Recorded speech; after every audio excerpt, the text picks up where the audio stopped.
پر خاکی کفن رہ جائے گا. بے شک بے شک سبحان اللہ. اس تن بے جان پر خاکی کفن رہ جائے گا. ہاں جناب والا، جانا ضرور ہے، مرنا ضرور ہے، بے شک سفر ضرور کرنا ہے، لیکن یاد رکھو آپ دنیا میں کہیں سفر کرتے ہو تو سامان سفر ساتھ ہوتا ہے، لیکن یاد رکھو ہم نے دنیا میں چند دن رہنا ہے. یہ عالی شان بلڈنگیں بناتے ہیں، کوئی 2 محلہ، کوئی 3 محلہ، کوئی اس سے بھی اوپر جاتا ہے، بڑے بڑے ساز و سامان تیار کیے تھے. تو رہنا کتنے سال؟ کسی نے 50 سال، کسی نے 60 سال، کسی نے 70 سال. کوئی ہوتا ہے بیچارہ اللہ ماشاء اللہ جو 100 یا 100 سے 1 سال اوپر چڑھ جائے، ورنہ ایسا کوئی نہیں. وہ دور ہی ختم ہو گیا ہے. نہیں ہے جہاں ہم نے ہزاروں سال رہنا ہے، بے شک 1-2 سال کی بات نہیں، ہزاروں سال. ہزاروں سال، نہ جانے 50,000 سال یا لاکھ سال، کتنے سال رہنا ہے. وہاں کے لیے ہماری کوئی تیاری نہیں، بے شک اس کا ہمیں کوئی خوف نہیں. جہاں ہم نے زیر زمین جانا ہے، زمین کے اوپر تو بڑی عالیشان بلڈنگ ہے، زمین کے اوپر تو بڑے بڑے محلات ہیں، اور جناب والا عالیشان قالینیں بچھی ہوئی ہیں. تو زمین کے اندر کیا ہے؟ اس کی اندر کی حالت دیکھی ہے؟ زمین کے اندر کیا ہے؟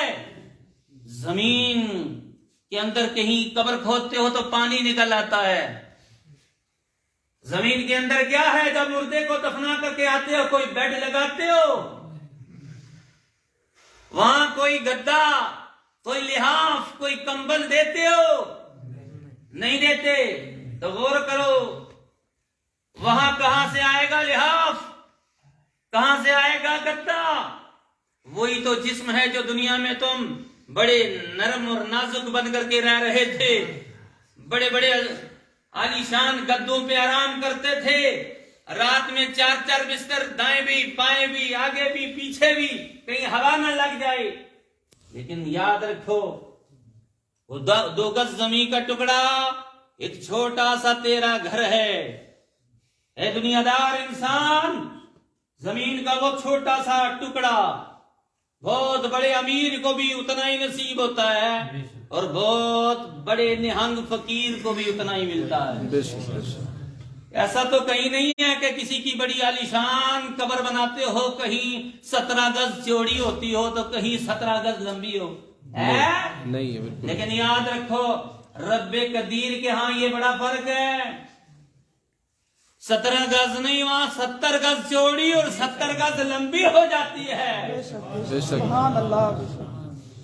اور یہ بھی نہیں جو نمازیں پڑھتا رہتا ہے، حلال کو حلال سمجھتا، حرام کو حرام سمجھتا ہے، شریعت مصطفیٰ کے مطابق زندگی گزار کر جاتا ہے، تو رب اسے وہاں جنت میں، وہاں جنت کے اوڑھنے اور بچھونے بھی عطا فرماتا ہے. وہاں گدے بھی آ جاتے ہیں بھائی، لیکن کس کے لیے آتے ہیں؟ جو مسجد کے قریب نہ آئے تو اس کے لیے، جو کبھی نماز ہی نہ پڑھے اس کے لیے نہیں، اس کے لیے بھی آتے ہیں. ہاں کیا آتا ہے؟ سانپ آتے ہیں، بچھو آتے ہیں. وہ سانپ اور بچھو جو ایک بار ڈس دیتے ہیں تو 70 سال تک وہ جسم زہر میں کڑتا ہوتا ہے. استغفر اللہ استغفر اللہ. یاد رکھو وہ سانپ آتا ہے کہ ایک بار ڈستا ہے تو میت کا سارا گوشت، پوست، ہڈیوں سے الگ جدا ہو جاتا ہے. استغفر اللہ. یاد رکھو جو نمازی ہے اس کے لیے اللہ تبارک و تعالیٰ نے فرمان جاری کر دیا. رب تبارک و تعالیٰ فرشتوں سے فرماتا ہے، فرشتوں یہ جو قبر میں آنے والا ہے اس کا حساب لو. فرشتے حساب لیتے ہیں. 3 سوال تو جرنلی آپ جانتے ہیں، وہ مجھے بیان کرنے کی ضرورت نہیں. اس کے علاوہ جناب والا آپ نے سنا ہوگا علماء اکرام سے کہ 3 ہی سوال نہیں، 360 سوالات و جوابات ہوتے ہیں. 3 تو بڑے اہم سوال جو چھوٹے سے چھوٹا مولوی بھی بیان کرتا ہے، لیکن میں آپ کو وہ بتاتا ہوں جب فرشتوں نے سوالات کیے اور سوالوں میں وہ کامیاب ہو گیا مومن، تو رب تبارک و تعالیٰ فرماتا ہے وَأَفْرِشُوهُ مِنَ الْجَنَّةِ وَأَلْبِسُوهُ مِنَ الْجَنَّةِ وَافْتَحُوا لَهُ بَابًا إِلَى الْجَنَّةِ۔ اے فرشتو، یہ میرا بندہ ہے، یہ میرا نیک بندہ ہے، یہ مجھے یاد کرنے والا ہے۔ ہاں، یہ وہی ہے جو رات میں دنیا سو جاتی تھی، یہ مجھے یاد کرتا رہتا تھا۔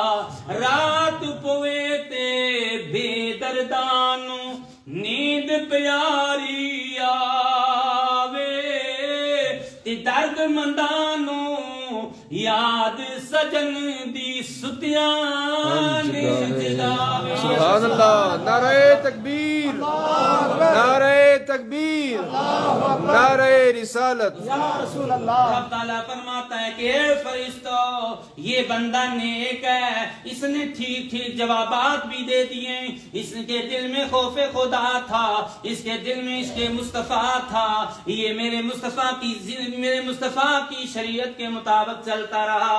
فرشتو وَافْرِشُوهُ مِنَ الْجَنَّةِ، فرشتو اس کی قبر کو ایسے نہیں چھوڑ دینا، خالی مٹی مت چھوڑ دو، اس کی قبر میں بچھونے بچھا دو۔ سبحان اللہ، وَافْرِشُوهُ مِنَ الْجَنَّةِ، جنت کا بچھونا بچھا دو۔ وَالْبِسُوهُ مِنَ الْجَنَّةِ، اے فرشتو، یہ آدمی بڑا نیک تھا، اب اس کے لیے میرا حکم ہے جنتی لباس بھی انہیں پہنا دو۔ سبحان اللہ، سبحان اللہ۔ او فرشتو وَافْتَحُوا لَهُ بَابًا إِلَى الْجَنَّةِ، فرشتو اس کی قبر سے جنت کا دروازہ کھول دو۔ سبحان اللہ، اس کی قبر سے جنت کی طرف جو دروازہ ہے اسے کھول دو۔ چنانچہ اس کے لیے جنتی بچھونے بچھائے جاتے ہیں، جنتی لباس اس کے لیے لائے جاتے ہیں، اسے پہنائے جاتے ہیں، پھر اس کے لیے جنت کا دروازہ بھی کھول دیا جاتا ہے۔ اللہ اکبر مسلمانوں، آج تک تم نے علماء کرام سے ایسا ہی سنا ہوگا کہ حساب و کتاب کے بعد آدمی جنت میں جائے گا، لیکن سنو، ہاں یہ حدیث بخاری اور مسلم میں آپ کو سنا رہا ہوں۔ رب تعالیٰ اس پر اتنا کرم فرماتا ہے جو اللہ کا نیک بندہ ہوتا ہے، جس نے دنیا میں نمازیں پڑھی ہوتی ہیں، حقوق اللہ کو دیکھا ہوتا ہے، حقوق العباد کو اس نے ادا کیا ہوتا ہے، تو رب تبارک و تعالیٰ اسے قبر میں عذاب نہیں دیتا ہے، رب تعالیٰ وہاں سے عذاب کو اٹھا لیتا ہے۔ بے شک، سبحان اللہ۔ تبھی تو جنتی لباس بھی آ جاتے ہیں، بچھونے بھی آتے ہیں، دروازے بھی کھل جاتے ہیں۔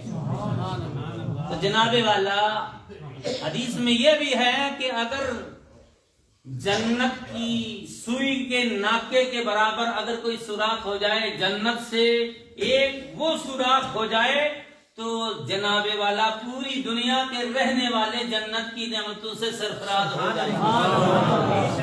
لیکن جس کے لیے جنت کا دروازہ ہی کھول دیا جائے، اس کو نہ ہزاروں چھوڑو لاکھوں سال بھی قبر میں رہے تو کوئی پرواہ نہ۔ بے شک، بے شک، سبحان اللہ۔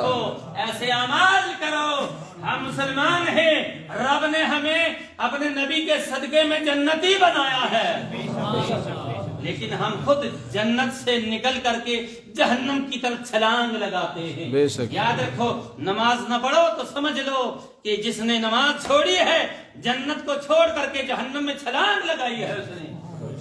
جو قرآن نہیں پڑھتا ہے کوئی دنیا کی ایسی کتاب، سچی اور سچی کتاب جو قرآن کے مقابلے میں ہو؟ کوئی نہیں ہے، کوئی نہیں ہے۔ سنو، یہ وہی عظیم کتاب قرآن عظیم ہے۔ چند دن پہلے سویڈن میں اس کی بے حرمتی کی، اس ایک جہنمی نے بے حرمتی کی، اللہ نے اسے واصل جہنم کر دیا ہے، لیکن اس کی وجہ سے بھی یہ عذاب جو زلزلہ آیا ہے وہ بھی قریب ہی رہتا ہے۔ تو یہ لوگوں کو جو لوگ پکڑ کر سکتے تھے اور انہوں نے توجہ نہ دی، تو اللہ کریم نے اس کا عذاب ان پر ڈال دیا کہ سنو، تمہارے سامنے میری کتاب کی توہین کی گئی، قرآن عظیم کو جلایا گیا، آپ کیا سو رہے ہو؟ تو سنو، اس کی وجہ سے، اور جب جب قرآن عظیم کی توہین ہوئی ہے تو ضرور عذاب نازل ہوا ہے۔